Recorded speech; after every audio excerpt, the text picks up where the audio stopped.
Hola a todos, bienvenidos al Podcast Mar. Hoy tenemos invitados de lujo, lo mejor que podemos tener y lo mejor que se puede tener, la verdad, en este tipo de podcast políticos. A Eli, la puertorriqueña trompista, y a Emanuel Dana, el argentino luchador por la libertad. Muchas gracias por estar aquí. Muchas gracias a vos y todo lo que decís es cierto. Agradecida, muy afortunada. Bueno, creo que para nadie es secreto, ustedes son pareja. Quiero saber un poco de cómo es esta dinámica de dos personas, dos personalidades gigantes que se mantienen en esta lucha por la libertad. Uno ayuda al otro, es muy complicado, se chocan agendas. ¿Cómo le hacen? ¿Cómo se organizan? El hombre habla. Eh, Adelante. bueno, en realidad nos acompañamos cuando nos toca acompañarnos y tratamos de todos los eventos que podamos compartirlos. Nos dedicamos a lo mismo básicamente, entonces eso puede facilitar las cosas. Sí, Supongo. en mi caso, las veces que he estado en los Estados Unidos, hacia el norte, ¿no? Haciendo mi trabajo, pues él me acompaña, y ahora que tengo un poco más de libertad, que ya culminé mi mandato como delegada en el Congreso de los Estados Unidos, pues lo acompaño entonces por esta ruta que para mí en este sentido es un poco desconocida, y aunque tengo mucha gente que me sigue de estos lugares, no había tenido la oportunidad de visitarlos, así que estamos tratando de mantenernos siempre juntos. Sí. Debe ser muy interesante, dos personalidades tan líderes, tan liderescos como hablábamos con él, ¿verdad? Es la competitividad, es la fuerza, el deseo de siempre querer ganar el uno al otro. Es una dinámica que me imagino mantiene muy emocionante toda la relación. Eso y la cultura, o sea, la cuestión cultural. Hablábamos que tengo un vínculo maravilloso con Argentina, y entonces, bueno, ahora él también está viajando mucho a Puerto Rico y estamos de playa todo el tiempo. Sí. Yo creo que eso es maravilloso también, lo cultural, pero claro, la competitividad más que todo nos complementa. Somos intensos. Eso es bueno. Sí. Bueno, y Emanuel, no sé si me puedes contar un poco sobre, pues todos conocemos la figura de Dana, todos conocemos el YouTube, todos hemos visto cómo peleas con Marta, o cómo es que es el... Marcela, diplomada en perspectiva Marcela. de género. Con Marcela, hablábamos un poco con William aquí del personaje super progre.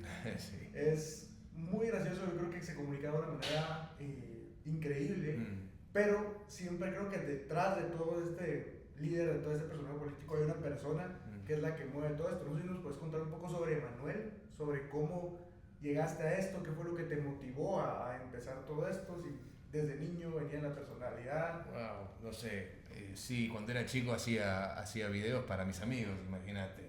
Estamos hablando de la década del 90, éramos unos niños con una filmadora de esas gigantes, haciendo videos entre nosotros. Jamás en la vida uno se iba a imaginar que iban a aparecer plataformas digitales. En aquel momento todo lo que había era la televisión.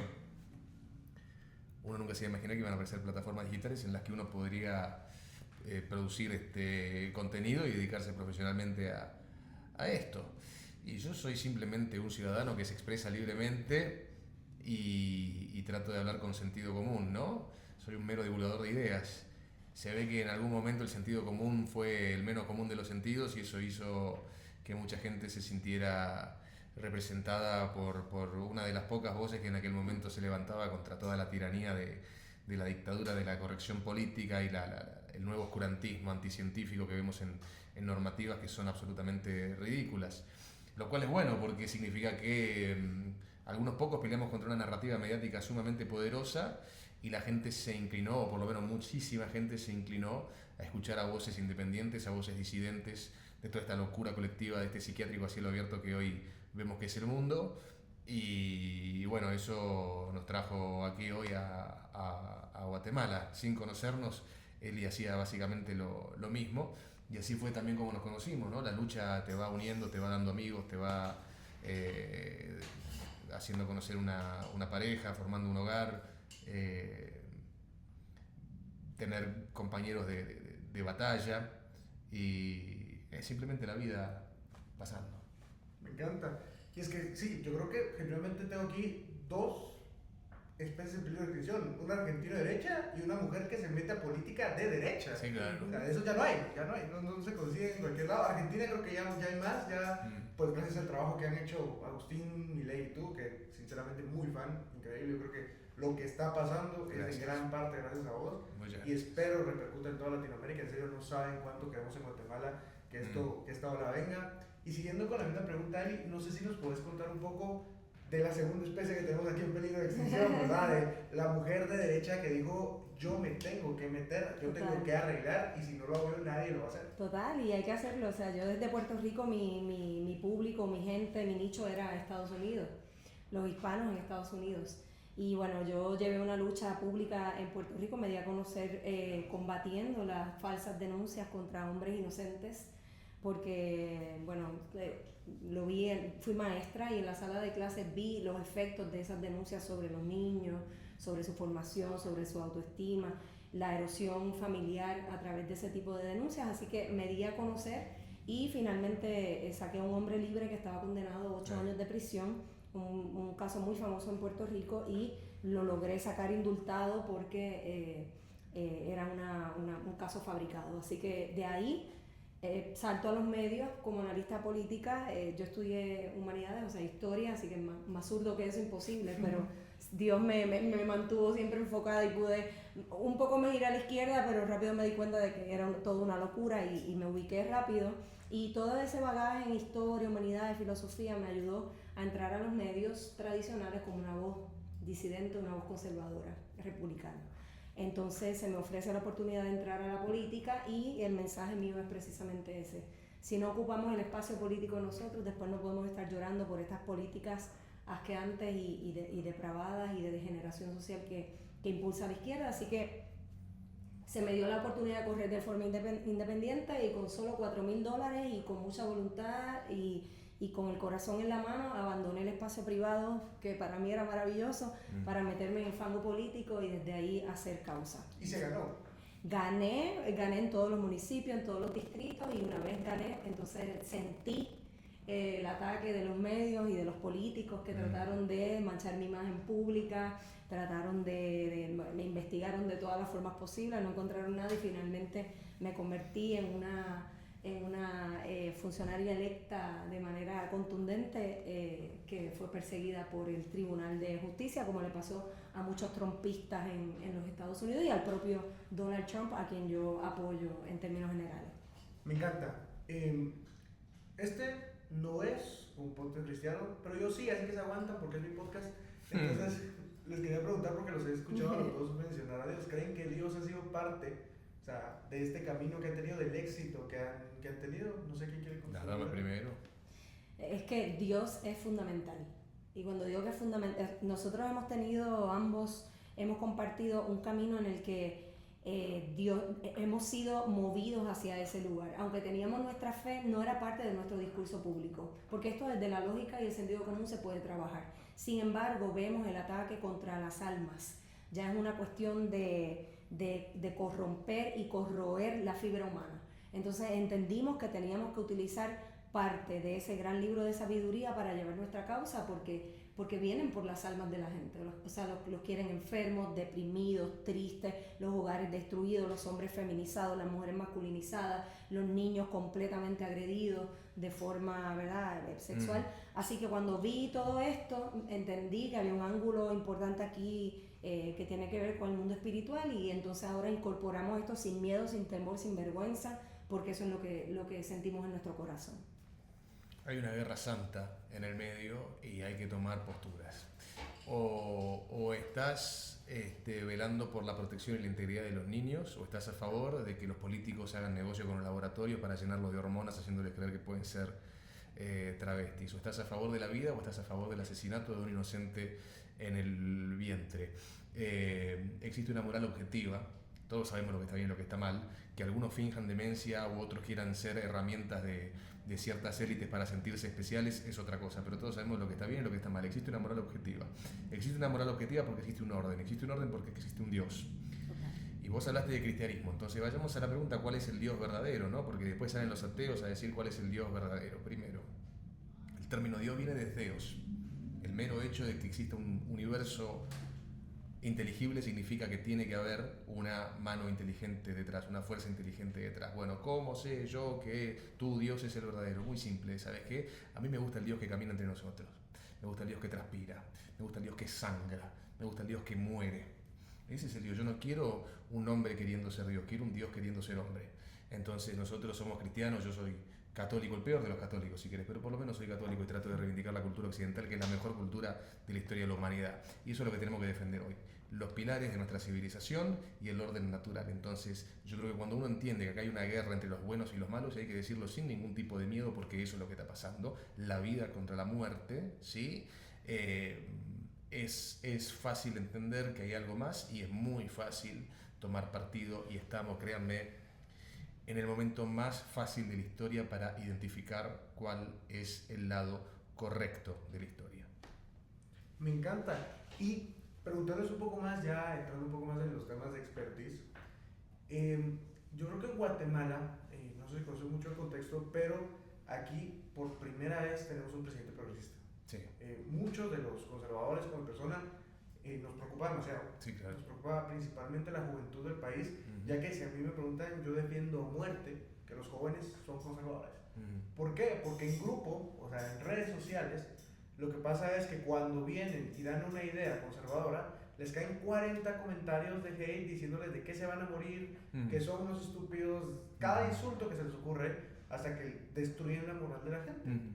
Sin embargo, hablan cualquier tema progresista, que sí que soy pro aborto, que sí que no sé qué, que hay que hormonar a todo el mundo, pero qué asco. Vienen y se los acuerpan, se apoyan y todo esto. Entonces crearon una cultura de cancelación, claro, con la que creo genuinamente estamos peleando. Entonces mi pregunta para ustedes es, ¿cómo creen que debemos llevar esta lucha? ¿Qué le dirían a todos estos jóvenes que hoy en día están con miedo de hablar? ¿Y qué podemos hacer los conservadores? Porque sí, o sea, en redes sociales por miedo se callan, pero juntás, así como somos nosotros ahorita, a 3 amigos, se vuelven las personas más funables de la historia. Se tiran cada opinión que tú los escuchas y decís, voy a llamar a la policía, no estás bien, mi hermano. ¿Me entendés? Entonces, cuéntenme qué creen que se puede pelear en la fase en la que estamos ahorita en Guatemala. Yo doy 2 factores y le cedo la palabra a Eli. La primera es la mayéutica, el método socrático. A estos personajes les hace 3-4 preguntas sobre su propia ideología, o mejor dicho, sobre la ideología que los medios masivos y la oligarquía política les insertó en la cabeza, y su relato se cae solito a pedazos. Y el segundo factor, y si querés ahora te doy un par de ejemplos de eso, y el segundo factor es alzar la voz y demostrar que los fascistas, los nazis, los retrógrados son justamente los izquierdistas progresistas. Vos fíjate lo que dijiste recién, cultura de la cancelación. Es cierto, hay una cultura de la cancelación, es decir, hay una ideología totalitaria que tiene el poder de cancelar a quien sea un disidente. Pero ¿qué es la cancelación sino un mero término moderno para lo que siempre hemos llamado censura? Entonces ellos son los fascistas. La izquierda progresista es el sector fascista de la sociedad que llama a censurar a las voces disidentes de su agenda. Punto número 2, ellos son los retrógradas, los oscurantistas, los retardatarios. Ellos vienen con leyes supersticiosas que nos hacen creer que asesinar a un nonato es un derecho maravilloso, que nos hacen creer que una persona es mágicamente lo que se autodetermina, lo que se autopercibe, lo que dice ser. Ellos nos hacen creer que una mujer no tiene la capacidad de mentir, y nos imponen todas estas mitologías, estas supersticiones a través de la ley, como se hizo en su momento para perseguir a Copérnico, a Galileo, a quienes también se ha censurado y a quienes también se ha perseguido con todo el peso de la ley, con todo el peso de la difamación. Cuando ellos decían una verdad objetiva, cuando ellos recurrían al conocimiento científico para poner en jaque la ideología de turno, la ideología que tenían los poderosos de aquel momento, se los censuraba, se los perseguía, en algún caso también se los ha condenado en muchos casos. Entonces ellos son los oscurantistas, los retardatarios, los retrógrados.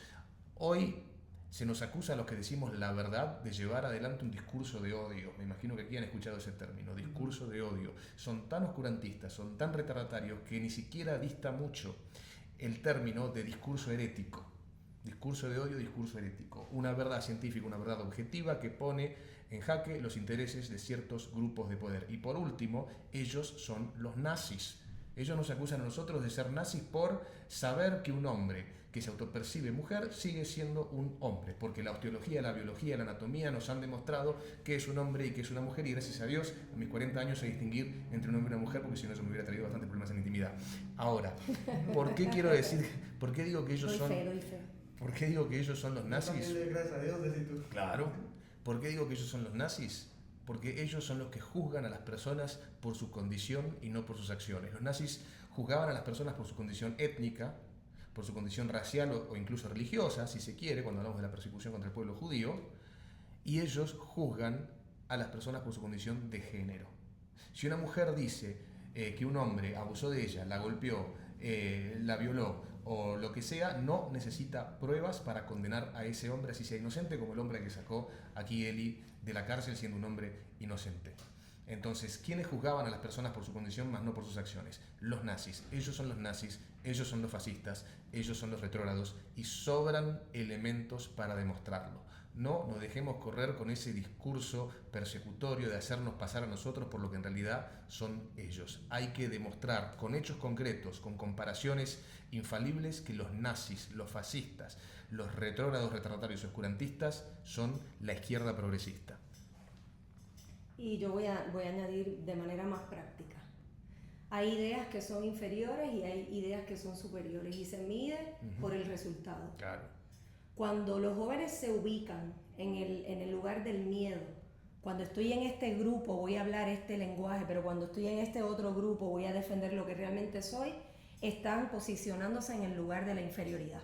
Cuando tú no te atreves a defender lo que tú eres por el miedo al que dirán, por perder amigos, por la razón, porque el profesor no me cambie la nota, lo que sea, tú te estás posicionando en el lugar de la gente inferior. No eres líder ni siquiera de tus propias ideas. Esto es importante, porque como maestra lo vi. Aquí es importante porque eso define tu autoestima. Cuando yo veo a los jóvenes, y lo sé porque estudié Derecho de adulta, así que los que estaban en la sala de clase eran jóvenes de 25 años, 26 años, y veía cómo ellos seguían la corriente de la moda académica. Súper fan de que me dijeras joven todavía, Sí. ¿sabes? O sea, se agradece. Claro. En este podcast somos jóvenes hasta los 35. Sí, total. No, 40. Y te Ah, digo más te algo, vale. nosotros los 40 en política somos unos niños. Sí. O sea, todas esas cosas son relativas, pero lo que quiero decir es, yo veía cómo seguían la corriente porque querían agradar al profesor, porque querían agradarle a los amigos, y eso lo que le dice a una persona inteligente es: tú tienes una autoestima vulnerable, no eres líder. Los que tenemos características de líder somos aquellos que defendemos contra viento y marea aquellas cosas en las que creemos de una forma también sabia. Hay que saber cuándo callar, hay que saber cuándo hablar, pero nunca podemos ceder nuestras convicciones. ¿Sabes por qué? Porque eso es autocensura. Nadie te está obligando, tú estás cediendo tu libertad de criterio y de pensamiento. Y un poco para cerrar lo otro sobre el cristianismo, y tengo que decirlo, vamos a observar cuál es la religión y la fe que se ataca constantemente. Claro. ¿Qué hacen los artistas? ¿Cuáles son las letras que escuchamos? Los videos musicales, los openings de por ejemplo, ¿verdad? Los Juegos Olímpicos. De los Juegos Olímpicos o de cualquier otro evento, vemos que todo el tiempo se ataca la fe cristiana. Las marchas LGBT con... Todo, las modas, Sí. las pasarelas, o sea, Claro. el arte. Es una religión reaccionaria contra el cristianismo. Sí. Estamos hablando, existen los satanistas. Porque es la religión verdadera. La religión verdadera. Ninguno está haciendo lo mismo con Mohamed o con Moisés. Ninguno está burlándose de Ana Frank. ¿Sí? Hay ciertas religiones a las que les tienen miedo, ¿no? No sé, después habrá que ver por qué, pero la religión verdadera que está bajo ataque todo el tiempo es el cristianismo. La fe verdadera es el cristianismo y particularmente el catolicismo. Y para cerrar, cuando decimos los satanistas, un poco para cerrar todo el pensamiento, cuando decimos los satanistas, irrespectivo de lo que nosotros creamos, si crees en Dios o no crees en Dios, ellos sí creen en el Dios al que les sirven, y esto es bien importante.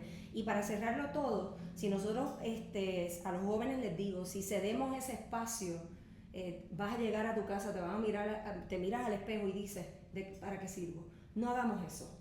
Vamos a tener valor y fuerza, porque si somos valientes para enfrentar a nuestros propios padres, porque somos rebeldes, ese espíritu de rebeldía más vale que lo canalicemos, porque de lo contrario estamos del lado oscuro de la historia. Me encanta. O sea, una última pregunta, solo antes, les recuerdo a todos, una tumba está vacía, las demás siguen ahí. Pero Claro. creo que aquí tenemos a dos figuras importantísimas en dos de los más grandes triunfos de la ola de derecha que tiene el mundo hoy en día: Trump y Milley. Les quería preguntar, como última pregunta, después pasamos a preguntas rápidas y los dejo libres, ¿verdad?, a disfrutar del país. Nos encanta esto. ¿Creen que esta ola sí es algo genuino, algo que se está moviendo? ¿Ven un cambio cultural, ideológico en las personas? ¿O creen, como muchos, que se debe solo a una típica política del péndulo, donde la izquierda ya tuvo su poder y se está usando más que a favor de la derecha contra la izquierda? Las dos cosas. Las dos cosas. Obviamente, cuando la izquierda llega a un punto en el que se choca con la realidad, el péndulo se va a girar para la derecha. Pero lo cierto es que hay un cambio cultural y en eso hay que hacer hincapié, no en las figuras.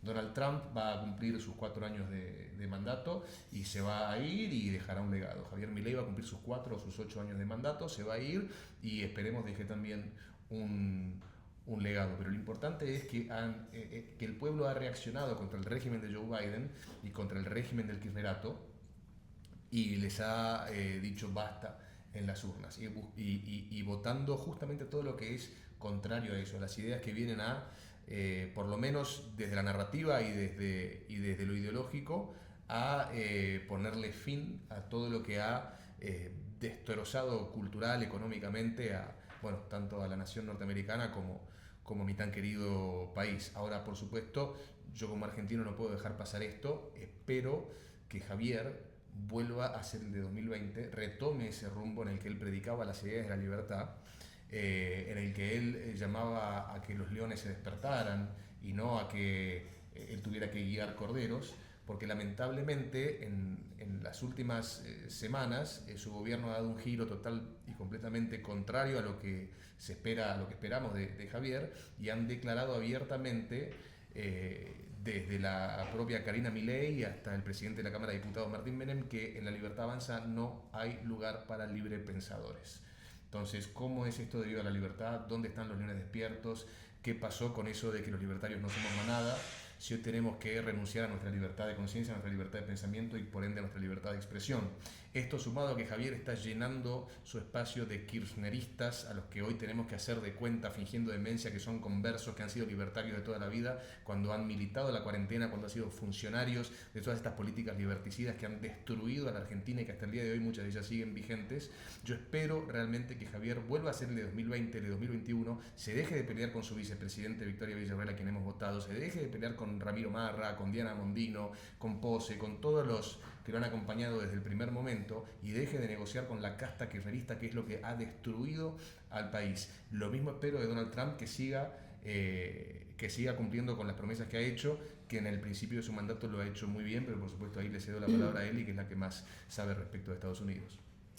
Para mí, dos cosas fundamentales. Primero, tenemos que entender que los medios son nuestros enemigos. Los medios hegemónicos, corporativos, tradicionales, están inyectados por organismos internacionales que están todo el tiempo manchando la imagen, en el caso del que voy a hablar, de Donald Trump, y tienen que ver más allá de eso. Yo soy una conversa.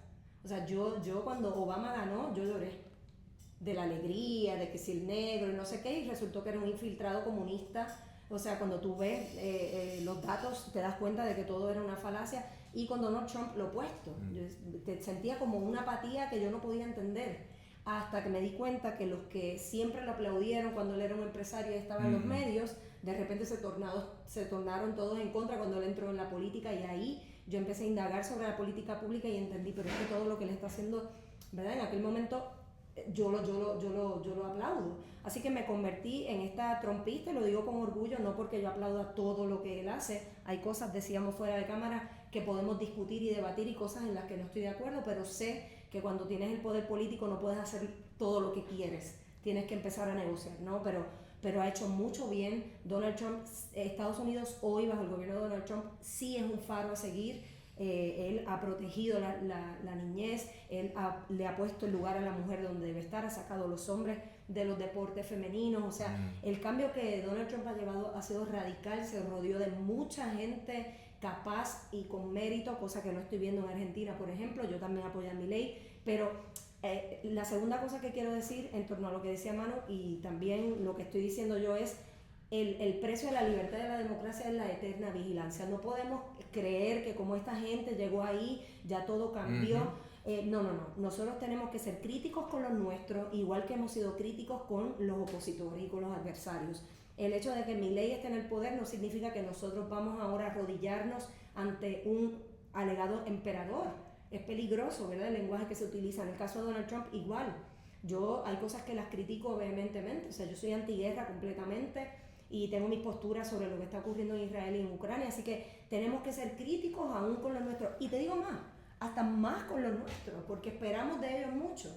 En cuanto al péndulo, la historia es así. Se mueven péndulos, o sea, lo veo que demonizan mucho esta cosa del péndulo, es así. Lo importante es que cuando el péndulo esté a nuestro favor, lo hagamos valer, que se prolongue, que sea lo justo, que sea lo correcto. Por ejemplo, añado el caso de El Salvador, hemos apoyado a Bukele en muchas cosas, pero está también tomando un giro muy peligroso y tenemos que estar vigilantes, no podemos ser fanáticos porque entonces nos convertimos en lo mismo que criticamos. En el caso de Milei, está cometiendo errores garrafales, está haciendo cosas muy buenas, pero está cometiendo errores garrafales y está utilizando un lenguaje que me parece a mí totalitario y autoritario, y estas cosas hay que mantenerlas en constante vigilancia. Así que no podemos perder la objetividad, los medios no son nuestros amigos, no podemos estar leyendo titulares, tenemos que investigar, tenemos que indagar y de nuevo no ceder nuestra libertad que está anclada en el conocimiento que no podemos delegar en nadie, sino en nuestras propias capacidades. Y de nuevo, Salvador hay uno solo, vivió hace 2000 años caminando por esta tierra en el siglo I. Nosotros no podemos esperar que los políticos sean mesías salvadores. Donald Trump puede fallar, Javier Milei puede fallar, también pueden tener éxito y eso es lo que les deseamos, pero lo importante acá es el cambio que se produce en los pueblos. Que los pueblos hayan tomado la decisión de votar a Trump, de votar a Milei, de terminar con el kirchnerismo, de terminar con la corrupción de los demócratas en los Estados Unidos, y ese cambio cultural, ese cambio de conciencia en los ciudadanos tiene que mantenerse bien despierto, y si llegan a fallar aquellos que fueron elegidos por el pueblo y puestos ahí por el pueblo para que sean nuestros empleados, bueno, cuando aparezca una propuesta superadora, votar a esa propuesta superadora, pero nunca volver para atrás. Que una idea falle o no se lleve adelante de la mejor manera no significa que haya que volver a la receta del fracaso de siempre. Entonces, les deseamos lo mejor a los nuevos líderes de las nuevas derechas o de la libertad o como quieran autoproclamarse, pero lo importante es el cambio de conciencia que está habiendo en la gente. Estamos dándonos cuenta de que toda la narrativa izquierdista y todas las políticas que se han aplicado de la izquierda progresista son absolutamente nocivas para la civilización occidental. Y eso es lo más importante. Y cierro, esto es importante. Si falla la gente, la culpa no es de las ideas. Si fallan los ministros, los sacerdotes, la culpa no la tiene Dios. Aprendamos a separar al ser humano imperfecto de las ideas que son las correctas. Me encanta, yo siempre digo una frase y creo que entra muy bien lo que está diciendo, es, por favor, no idolatren políticos. Claro. Total. No, la iglesia es para Cristo, no le pongan una iglesia a ningún político, dejemos de hacer estatuas de políticos por muy bien que hayan hecho, damos una mala imagen. Absolutamente. Y, repito otra vez, no idolatren políticos, porque parece que no lo entienden. Son nuestros empleados. Ajá, exacto. Entonces, para terminar rapidísimo, no les robo más tiempo, pero es que el TikTok es lo que pega, entonces vamos a hacer el segmento. Yo voy a decir 10 palabras y quiero que me den la primera palabra que se les venga a la mente. Ok. Por orden, ¿quién? ¿El primero o yo? Vamos. Las damas primero. Bueno, ahí las tiramos. Bien divertido, ¿sabes? Dana primero, después Dana, la misma palabra para los dos. Ok. ok. O sea, tiras una palabra y contestamos ella y yo después. Dale. Exacto. Dale. Vamos. Emanuel Dana. Líder. Un mero divulgador de ideas. ¿O tengo que decir una sola palabra? ¿Tengo que decir? Sí, pero ya dijiste. Y yo. Eli. Valentía. Increíble. Economía. Libertad. Fundamental. Progresismo. Enemigos. Cáncer. Política. Poder. Herramienta. Niñez. Wow. lo más maravilloso, no puedo decir una sola palabra. Sagrado. El norte. Sagrado. Claro. Futuro. Nosotros, los líderes. Libertad. Latinoamérica. Nuestra casa. Occidente. Derecha. Derecha, el lado correcto en esta guerra. Civilización. Lentes oscuros. Lentes oscuros. No sé si estoy entendiendo. Te cedo, a ver si entendí. Eli. No entiendo el concepto. Tus lentes. Ah, lentes oscuros. Ah, no somos cool. Ah. Somos los cool de la Si batalla. yo dije Eli, vos tenías que decir Ah, Dana. Dana. No, sí. Qué natural Se todo, paseó amigos. vos, mira, se paseó vos. Ya teníamos las gafas Por lo menos y saben esto que no está sin pregado. conocernos. Así que ya Qué es natural. nuestro signature. Por lo menos saben que no está pregrabado. Es verdad. Aquí, si nos Miguel- equivocamos, Miguel- lo dejamos y eso es lo que pusimos al TikTok. O sea, no se preocupen. Listo. Muchísimas gracias por acompañarnos. Por Créanme favor. que en serio agradezco demasiado que los dos se hayan apuntado al podcast. La admiración que tengo es. No me alcanza para decirlo. Yo creo que todos los que el equipo aquí que nos está ayudando. Igual, gracias por pelear esta batalla, gracias por iniciar. Yo te decía a Emanuel, ¿verdad? Yo te conozco también hace más tiempo. Desde la universidad, cuando a mí me decían, mira, vamos a pelear, vamos a debatir feminismo. Tus videos, sabemos que me aparecía en YouTube, lo que yo agarraba un papel y empezaba a apuntar todo Así para ver es. cómo me iba a ir a pelear al siguiente día, porque si algo he tenido yo es que desde niño he sido bien peleonero. Entonces, toda la vida lo mismo. Muchas gracias, Eli. Ahorita estaba hablando con vos. Increíble la historia de vida, increíble el trabajo que han hecho los dos. No me alcanzan los elogios, pero muchas gracias. Terminamos. Adiós a todos. No sé si quieren despedir. Estamos Sí. muy honrados y muchas gracias a Honrado. ustedes. Honrado y rescaten Guatemala de las garras del Sí. mal. Y sobre todas las cosas no se olviden de Dios. Total. Que Dios bendiga a Guatemala, dijo un señor por Que ahí. Dios bendiga a Guatemala. Adiós. Listo. Gracias.